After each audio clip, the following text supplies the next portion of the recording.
मुसलपुराव बाक्सा तामुलपुर जिल्ला मुंख्लं नखरारि आफादनि खौरां मेलाव बिसायख'थियाव बीपीएफ हान्जाखौ मदद होनायनि एबा बीपीएफनो भट होनायनि थांखि फोरमायो। बाक्सा तामुलपुर जिल्ला मुंख्लं नखरारि आफादा फैगौ एप्रिलनि 9 खालाराव जानो गोनां विधानसभा बिसायख'थियाव बीपीएफनो भट होनो थांखि लाबाय। थांनाय 5 बोसोराव यूपीपीएल सरकारा मुंख्लं नखरफोरनो जेबो होआसै, बेनिखायनो बीपीएफनो भट होगोन होनना खौरां मेलाव फोरमायो। जोंनि बे प्रेस मोननायनि थांखियानो जाबाय जोङो आगोल यूपीपीएलनि 5 बोसोर सरकार थानाय समाव जोङो मुख्लंफोरखौ मान होनो रोङासै आरो मुख्लंफोरनि मोननांगौ मोनथाय जि 5 लाख अनसुंथाइ बेखौ बिथांमोना होफुंनाय जायासै।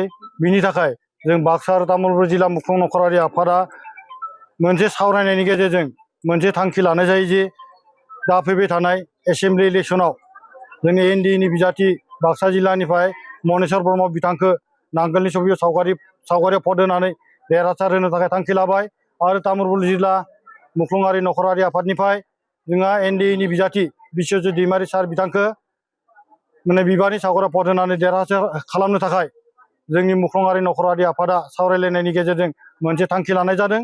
बेनिखायनो दिनै जोङो बाक्सा आरो तामुलपुर जिल्ला मुख्लंआरि नखरारि आफादा दिनैनिफ्राय जोङो नैबे बाक्सा जिल्लानि गासै मुख्लं नखरारिया सावरायलायनायनि गेजेरजों जोङो बीपीएफखौ सापर्ट होनो थाखाय आवगायबोनाय जादों।